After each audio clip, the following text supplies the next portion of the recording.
بسم الله والصلاة والسلام على رسول الله. ازيكم حبايبي؟ عاملين ايه؟ يا رب تكونوا بخير وفي احسن حال ان شاء الله.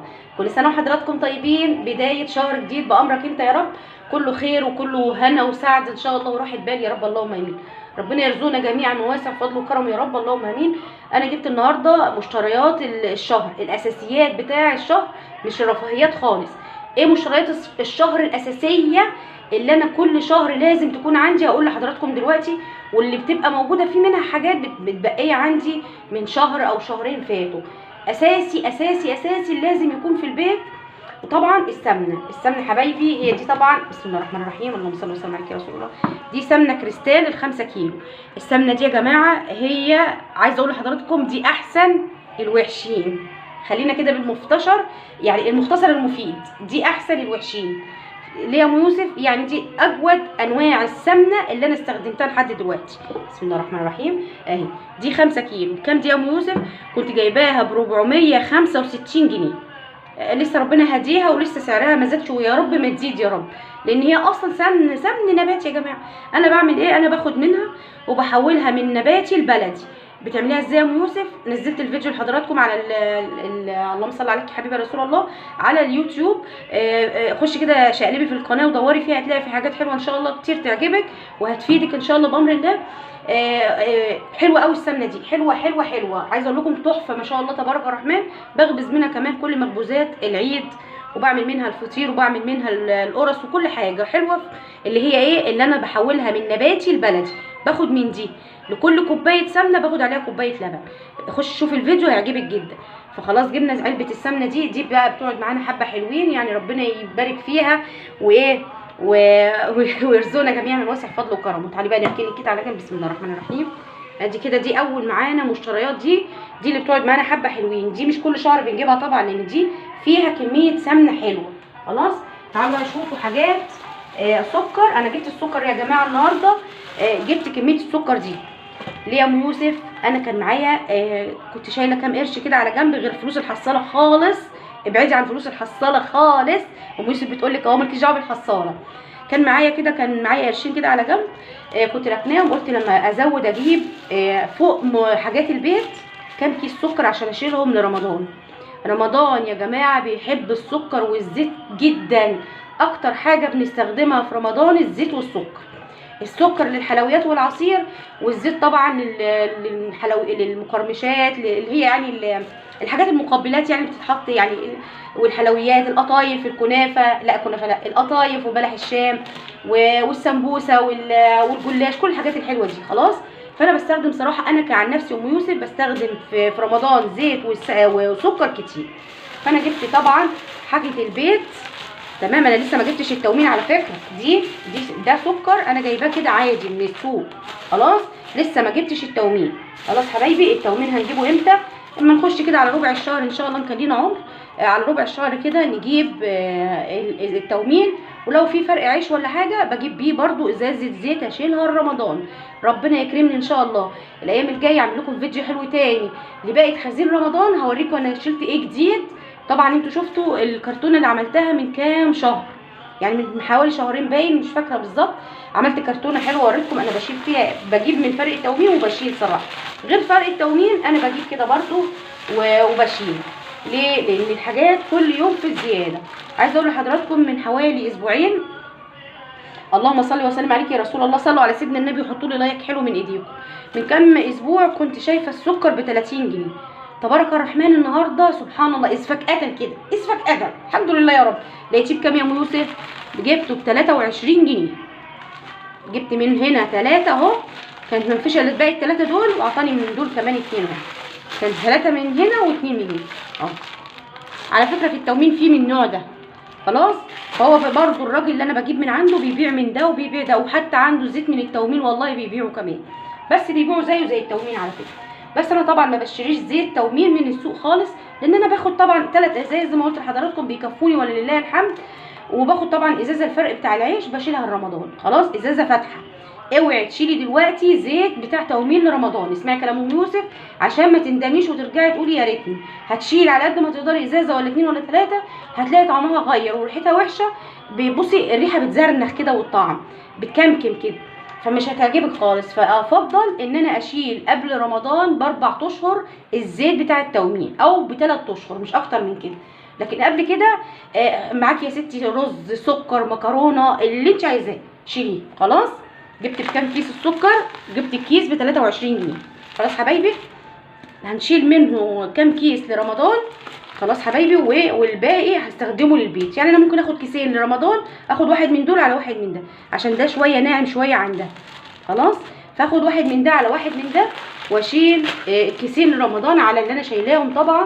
ربنا يرزقنا ويرزقكم يا رب من واسع فضله وكرمه. تعالوا بقى، جبت كمان علبتين جبنه. جبت واحده ربع وجبت واحده نص. ليه جبت ربع ونص؟ بصوا، هي عشان الفلوس بس ما كفتش، يعني هو مش اكتر من كده. خلاص. دي ب25 ودي ب45. خلاص. دول بيقعدوا معايا الشهر، يعني بيكفونا طبعا، بجانب ايه؟ بسم الله الرحمن الرحيم، بسم الله ما شاء الله لا قوه الا بالله. بجانب بقى شويه فول، شويه حته بيضه. بس لسه ما جبتش البيض صراحه لسه، لان اتلخمت في الحاجات دي. فقلت طبق البيض لو جبته هيتكسر، فما رضيتش اجيبه طبعا. قلت هجيبه يعني كمان شويه في وقت تاني، يعني من غير الحاجات دي عشان ما يتكسرش صراحه. شويه عسل، حته مربى كده، الحاجات دي. خلاص. وكل يوم مش هناكل جبنه يعني، ولا كل يوم في الصبح ولا بالليل ناكل جبنه. جبت كمان علبه الحلاوه دي، وكان معاها باكو الشاي ده. خلاص. دي كانت علبه حلاوه اهي، انا لسه حتى فاتحاها عشان اشوف جودتها. ما شاء الله تبارك الرحمن. لقيتها حلوه، ريحتها جميله. انا بستخدم طبعا النوع ده من زمان اهي. انا بستخدم النوع ده يا جماعه من زمان. النوع ده اسمه ايه؟ الفارس. ريحتها تحفه تحفه تبارك الرحمن، جميله. انا بستخدمها طول عمري والله، اللهم بارك كده، عسل ما شاء الله. خلاص. انا فتحتها بس يا دوب، لسه ما استخدمتش منها اي حاجه ولا كلنا منها خالص. فدي كان جايه كده معاها.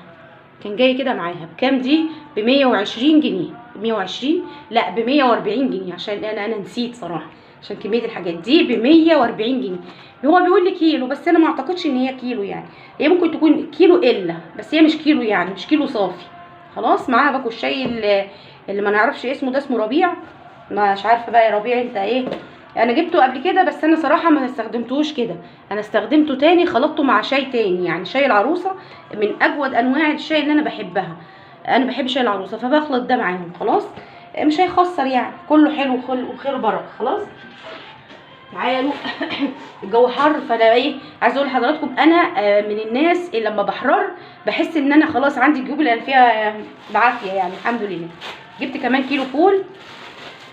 جبت كيلو فول بلدي ب45 جنيه. كيلو فول بلدي ده عشان استخدام الشهر كله، يقعد معاك الشهر وزياده. خلاص. جبت كيلو. خلاص. ماشي حبايبي. ده نص، ده كيلو فول بلدي. جبت معاه كمان ربع مدشوش هنا اهو، لان هما دول بيتحطوا على بعض، بيتعمل بيهم احلى حله معتبره فول. برضو منزله لحضراتكم الفيديو على القناه، تحفه تحفه تحفه، هتعجبكم جدا. اللي لسه فعلا ما نزلتهاش هي الطعميه. بامر الله بامر الله، ربنا يدينا الصحه ونخلينا في الدنيا دي عمر يا رب، ومن كنا من اهلها. هعمل لكم الطعميه بطريقتي. بصي كانك جايباها من بره، بل احسن وانضف. وبصي حاجه كده عسل، ريحه بقى كده، حاجه بيتي قمر كده ما شاء الله. جبت كمان ده الربع ب10 ودي ب20 جنيه. ده نص كيلو على بعض، هعمله على بعضه كده طعميه. خلاص. ليه؟ عشان يبقى عندي الفول والطعميه ويقولوا معايا والجبنه والحلاوه والمربى. هنطلع كيس فراوله من بتاع رمضان، هاخد واحد منه كده استلفه كده، اقول لها اديني واحد من بتاع رمضان، هعمل منه مربى للعيال. خلاص. جبت ايه تاني يا ام يوسف؟ جبت التونه. والتونه دي بجيبها كل شهر مره واحده، كل شهر مره واحده، مش اكتر من كده. ليه؟ انا من الناس اللي ما بحبش الحاجات المعلبه يا جماعه، ما بحبش الحاجات دي. حتى الجبنه دي انا ماليش فيها قوي برضو. انا بعشق الجبنه القريش. فلما بلاقي الجبنه القريش طبعا عند حبيبتي اللي بجيب منها اللبن والجبنه والزبده والحاجات دي، بجيب طبعا بال2 كيلو وبحط منهم. بس مش كل البيت، يعني ما اضحكش على حضراتكم، مش كل البيت بيرضى ياكل جبنه قريش. عايزه اقول لحضراتكم يعني مش كله، الا بقى اذا عملت فيهم ايه، استنى وقت شويه، الا اذا عملت الجبنه القريش وحولتها من جبنه قريش لجبنه كريمي. كده في الوقت ده ممكن ياكلوه. فصراحه ربنا مش طول الوقت، مش طول الوقت عندي قشطه، مش طول الوقت عندي لبن. ما اضحكش على حضراتكم برضو، انا زي اي بيت بيجي عليا وقت والحاجات بتخلص من عندي، فخلاص بقى يعني عادي، مفيش مشكله لما نجيب علبه من دي وكده، يعني الدنيا بتمشي. هو ربنا هو الحافظ، مش اكتر من كده، ربنا هو الحافظ. بكام دي يا ام يوسف؟ العلبه دي ب 27 جنيه. كنت وريتها لحضراتكم في فيديو قبل كده من حوالي شهر تقريبا، كنت جايباها ب 25. زادت النهارده اهي. النوع ده هو مش وحش، هو كويس، هو كويس بس مش احسنهم برضو. النوع ده كويس. النوع ده بكام؟ ب 27 جنيه. مش عارفه كل شويه اقول 25 عشان انا كنت بجيبها فعلا ب 25. رحت لقيته عفوا حبايبي، رحت لقيته بيقول لي ب 27 جنيه. فقلت عادي بقى مش مشكله، هي كده كده بنجيبه مره واحده بس في الشهر، مره واحده كده بنعمل منهم ايه، وجبه كده للبيت كله بقى. يعني مش ممكن، مش كله يعني، مش ممكن يتاكلوا كله. مش كتير العلبه، مش كتير، بس عايزه برضه اقول لحضراتكم بحسها تقيله صراحه. يعني انا من وجهه نظري بحس ان التونه تقيله، وفي الحر ده انا ماليش فيها قوي يعني، بس بجيبها بتمشي الدنيا خلاص. قالوا جبت ايه تاني؟ انا طبعا عندي الدقيق بتاع القمح، ما تنسوش ان انا عندي الدقيق بتاع القمح.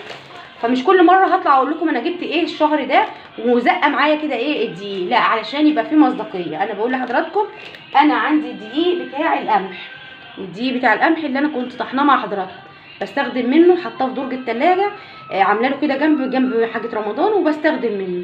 وبقيه الكميه طبعا لان مش هيساع التلاجة، مش هتسيع كل الدقيق. الكميه الباقيه حطاها في حته فيها هوا شويه، بستخدم منها برضه، اخد من هنا شويه على من هنا شويه عشان ايه اخلص. بعمل منهم ايه؟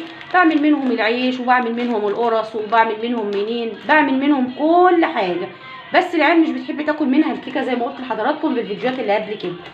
جبت مكرونه اهي. عندي بقى هنا المكرونه صلاه الزيت كده، الله اكبر عليها. النوع ده ممتاز، لو لقيتيها فيه وانت مغمضه. شايفه النوع ده اهو، النوع ده تحفه يا جماعه. وعايزه اقول لك الكيس ده بيرمي حبه حلوين، بترمي معاكي ما شاء الله، بتزيد جدا اللهم بارك. التلاته ب20 والله والله والله اقسم لك بالله. التلاته ب20. كنت بجيب الاول الواحد ب7.5، بقى بيبيع دلوقتي التلاته ب20. خلاص التلاته ب20، يعني هو نزل جنيه. نزل جنيه ده تقريبا كده، نزل حوالي 3 جنيه. استنوا كده، 7.5 و7.5، 3 في 7 ب21. اصل انا بليده في الحساب اصلا عشان ما اضحكش عليكم. 3 في 7 ب21، و3 انصاص بجنيه ونص، يبقى 22 ونص كده. نزل في دول 2 ونص، 2 جنيه ونص في الثلاث اكياس دول، بقى بيبيعهم ب20 بدل 22 ونص. خلاص حلو حلو. كل ما الحاجه ترخص كل ما الناس تبقى فرحانه وتملي بيتك بالخير كله. انا عن نفسي لما بروح الاقي الاسعار نزلت، انا ببقى بصوا بزقطط وبنقطط، بصوا ببقى في قمه سعادتي، في قمه سعادتي فعلا. فانا هنا بقى ايه جبت 2 شعريه و1 مكرونه، اي حاجه، اي مكرونه انت عايزاها واي شعريه انت عايزاها، التلاته ب20 جنيه. فانا جبت 2 شعريه بس، وجبت 4 مكرونه. الاتنين دول كده، الستة كده ب40 جنيه. الست اكياس اكياس مكرونه وشعريه ب40 جنيه، يعني التلاته ب20. عشان ما كترش ونعيد ونزيد في الكلام، عشان حبايبي اللي بيخش الله يستركم بيقولوا لي يا رغايه. اهو تعالوا بقى نشوف الرز. تعالوا بقى شوفوا الرز. مرضيش يديني انصاص المره دي، قال لي يا ابله الاكياس غاليه. يا عمي يهديك يرضيك، الاكياس غاليه يا ابله. قلت له هاتي يا سيدي مش مشكله. يبقى احنا نعمل ايه؟ ناخد نصه زي ما وريتكم كذا مره قبل كده في الفيديوهات، باخد نصه لما اجي اطبخ واخلي نصه في الكيس، مش هيقول لي لا والله. فما خسرناش برضه، عادي، هو حر، مش عايز يدي خلاص، الله يهديه ويصلح حاله. ما دام قاعد يقول الحاجه غاليه خلاص. جبتي بكام الرز؟ الرز رفع شويه، الرز بقى ب24 جنيه. انا متضايقه ان الرز بقى ب24 جنيه. عايزه اقول لحضراتكم الرز ده كان ب20 جنيه. بصوا كنت بجيب منه كميات، يعني هو دلوقتي ب24، مش وحش برضو يعني، حلو نوعا ما. عشان في ناس كتير بتقول لي عندنا الاسعار غير عندكم خالص خالص، مش فاهمه ليه. فيعني ربنا يحفظ الناس والحاجه كلها ترخص في كل المحافظات وفي كل الدول يا رب، اللهم امين. جبت 3 كيلو حبايبي، خلاص جبت 3 كيلو هيكفوني بامرك انت يا رب الشهر كله. مع ايه بقى؟ هقول لك الحركه اللي انا بعملها بتاع بوكس في الطوارئ. المكرونه دي انا كل ما بفتح كيس باخد منها حوالي ايه كده وشويه كده، شويه صغنطاطين كده. شايفين المنظر ده؟ شوف الخنيقه اللي انا خانقاها دي، الخنيقه دي كل ما افتح كيس اخد شويه واحط في كيس. في كيس لوحده كده، كيس كبير زي ده كده، كيس رز كده فاضي، اخده من اللي انا شايلاه عندي في الدرج، اخد شويه من المكرونه، كل ما افتح الكيس اخد شويه اخد شويه، واعمل ايه، اجي راميه في درج الايه، درج الطوارئ اللي انا بستناه لاخر الشهر، عشان طبعا انا مش عارفه ان اخر الشهر يبقى معايا فلوس ولا ايه، مش عارفه ربنا هيبقى مسهله ولا الدنيا مش احسن حاجه. فالواحد برضو لازم يبقى عامل حساب الظروف. انا من الناس لله الحمد لله ببقى عارفه لازم اعمل حساب الظروف. لا مش عارفه، انا مش عارفه ظروفي ايه صراحه، ما اكدبش عليكم، انا زي اي حد سايباها على الله وسايباها ماشيه ببركه الرحمن صلى الله عليه. ايه ده انا بخبط، ببركه الرحمن وبركه رسولنا الكريم صلى الله عليه وسلم. معلش انا عشان بتكلم كتير وبسرعه اتلخبطت، سامحوني. انا سايباها ببركه ربنا، والله هي دايما ماشيه ببركه ربنا. فانا بجيب زي ما قلت لحضراتكم، حتى الرز طبعا انا باخد نص واعمل نصه في الحله وعليه شويه شعريه، فيعني وكل شويه برضو يعني انا ممكن لو كلنا موجودين اعمل النص على بعض. يعني لو انا زوجي في المأمورية اللي بيروحها مش بيبقى موجود في اليوم ده، ممكن اخد من النص ده شويه واركنهم في كيس، فخلاص فيعني طول الوقت يعني زوجي طبعا مش بيبقى موجود كل اسبوع، لا بيبقى في ايام مش متواجد فيها، فدي طبعا في اوقات لازم اشيل من الكميه علشان ما يفوتش اكل ويترمي، حرام. عندك طيور يا ام يوسف مش هيجرى حاجه لو فاض واترمت، ما فيش مشكله، ما قلتش لا، انا والله العظيم انا معاكم وعندي طيور وكل حاجه، بس حرام شويه الرز اللي هتعمليهم هتحط لهم ملح، هتحط لهم شوربه، وهتحط لهم سمنه، وهتحط لهم بهارات، ولا شوفي هتحطي لي، بصي شوفي هتحطي اللي هتحطيه، بصي خساره يعني اللي انت هترميه، لا خساره، اولادك اولى بيه، فخلاص حتى لو هترمي له طيورك لا خساره، اولادك اولى بيه يا ستي. لو فاض بقى بصي اضعف الايمان خالص، لو فاض قعر الحله كده، شوفي القاع بتاع الحله كده وحكيتيه كده وحسيتي ان هو مخرفش كده وملوش اي 3 لازمه، حكيه بقى دوت وارمي لي ايه للطيور. خلاص انا بقول لك بس الحاجات اللي ايه عايزين نمشي بيها دنيتنا وحياتنا، علشان الظروف مش احسن حاجه خالص في الدنيا دلوقتي، كل حاجه لله يعني لله الحمد، انا بحمد ربنا على الوحش قبل الحلو، كل حاجه بقت غاليه، كل حاجه بقت نار. عايزه اقول لحضراتكم الناس بقت تاكل في بعضها اصلا، ربنا يهدي الناس وربنا يرحم الناس. نسيت اقول لكم ده انا ناسيه الملح، اصبروا اهو تعالوا، والله العظيم ده انا ناسيه الملح، والله حاطاه تحت رجلي وناسيه، سبحان الله. تعالوا اوريكم الملح ده بقى، لا هو دوت اساس كل حاجه، ده اساس البيت. الملح ده يا جماعه انا كنت بجيبه على طول، بشيل منه كمان لرمضان. خلاص حبايبي الباكت ده 30 جنيه، انا مش عارفه هما كام صراحه، انا عمري ما عديته والله يا جماعه، انا عمري في حياتي ما اشتريته وعديته، كل مره اجيبه من غير ما اعده. فمش عارفه صراحه هم كام صراحه، فتيجوا نعدهم مع بعض دلوقتي. انا جايبه الباكت على بعضه ده كده ب 30 جنيه. هنا بقى جنبي الناس في ناس عندها ضمير وعندها رحمه بتبيعوا الكيس ب5 جنيه الكيس ده، خلاص. وفي ناس ما عندهاش اي ضمير ولا رحمه بتبيعه ب7 وب10 في نفس المنطقه برضو. ماشي حبايبي، ادي 1 2 اهو 3 4، والله اول مره اعده 4 5 6 7 8، يا صلاة النبي، 8 اكياس، 1 2 3 4 5 6 7 8 اكياس ب 30 جنيه. يعني عايزه اقول لحضراتكم يعني لو هنا الكيس ب5 فيها مكسب وزياده كمان، ليه حضراتكم تاخدوا اكتر من حقكم؟ فيعني انا بناشد الناس اللي فاتحه بقاله فاتحه سوبر ماركت، بالله عليكم بلاش تغلوا على الناس، لان الناس فاض بيها وطفح، ارحموا عشان تترحموا. خلاص اللي عمره ما بيرحم ربنا عمره ما هيرحمه، لا دنيا ولا اخره. فبالله عليكم مش مستاهله الحاجه تغلى بالطريقه دي. عايزه اقول لحضراتكم في ناس قالوا لي ان دي بتتباع ب 40 جنيه، مش عارفه ليه والله، في ناس قالوا لي ان دي بتتباع ب 40 جنيه عندهم، نفس النوع بصوا ونفس الانتاج، بصوا ما تفرقش عنها حاجه خالص، بس سبحان الله يعني ما فيش ضمير. انا جايباها من عند الراجل ب 27 جنيه من بعد 25، لما قال لي 27 انا زعلت، لو قلت له انت كنت بتبيع ب 25، بس خلاص انا بقى زي الناس اللي واقفه كلنا بنشتري. الراجل صراحه سعره حلو ومتهاوت، اما الناس اللي ما عندهاش ضمير دي هتتحاسب وفي رب اسمه الكريم. تعالوا شوفوا البطاطايه القمر بقى، عشان انا كده خففتكم في الكلام. ونسينا نبص على البطاطايه القمر. كل مره لازم افرجها لكم عشان اي حد في السوق يستأذن بتاع الخضار يقول له اديني بطاطا، اصغر بطاطايه. تعالي كده يا بنتي يا حلاوه انتي عشان نوري لحبايبنا. شايفين الجمال؟ بصي استأذني اي حد بيبيع بطاطا وقولي لها هاخد اصغر بطاطايه عندك، هتقولك خدي يا ستي مش هيجرى حاجه. لو ست محترمه يعني وبتفهم في الاصول هتقولك خدي اللي انت عايزاه، واحده واثنين ومش عارفه ايه، زي ما عملت معايا الست اللي قالت لي. كانت ست قمر كده وعسل، مش قمر شكل، هي قمر من جوه، ست خلوقه، ست محترمه. قالت لي خدي اكبر واحده. قلت لها لا يا ستي، ده انا محتاجه واحده صغنطوطه خالص اهي، شايفين؟ اصغر واحده. فرحت بقى ايه غسلاها غسله حلوه من جوه من بره كده، ورحت منزلاها في كوبايه ميه. من ساعتها بقى ما شاء الله تبارك الرحمن. شايفين الجمال؟ شوفوا يعني على نيتكم ترزقون بجد. انا كنت جايباها عشان عايزه فرع واحد اخضر، كنت عايزه فرع والله واحد بس. شوفوا صلاه الزين عطتني كام واحد. استنوا تعالوا نعد مع بعض. كل مره هعدها لكم هتقولوا عليا رغاء، انا كل مره هعدها لكم. ادي فرع 2 3 4 5 6، شايفين؟ 7 صغنن اهو، 8 صغنن اهو، شايفين؟ كل مره هعدها واقول لكم النيه يا جماعه مفيش احسن منها. خلي نيتك حلوه، ربنا هيرزقك واسع فضله وكرمه. بصي ربنا يرزق كل واحد على قد نيته. يا رب يا رب يا رب يرزقني انا كأم يوسف على قد نيتي ليكم ولكل الناس.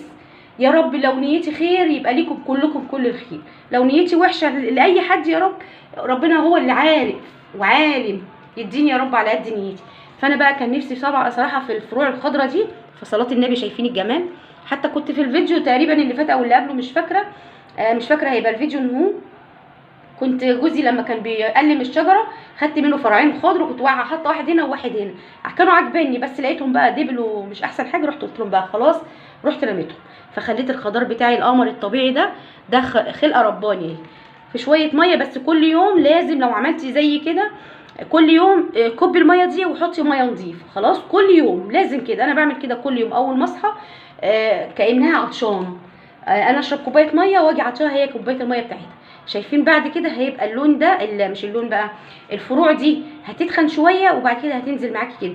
بعد ما تنزل بقى معايا كده هبدا اسرحها كده على مسامير او اي حاجه كده. في هنا عندي مسمار اهو ممكن ابقى اسرحها عليها بس ما تطول شويه لان هي كده لسه صغننه. خلاص يا رب بس ما اكونش طولت عليكم ومحدش يخش يقول لي يا رغايه، علشان انا بحبكم وبحب اتكلم معاكم. ونفسي الفيديو اصلا بدل ما يبقى 10 دقايق ولا ربع ساعه ولا تلت ساعه انا عايزاه ساعه و2. البت اللي قاعده هناك دي، البت بنتي دي اللي قاعده دي عايزه تضربني من النار دلوقتي تقول لي كفايه كلام يا ماما. فانا خلاص عشان ما حدش يزعل مني ويقول لي انت رغايه ورغيتي كتير. كل سنه وحضراتكم طيبين. انتظروا مني فيديو حلو حلو حلو حلو زيكم كده يا امارات.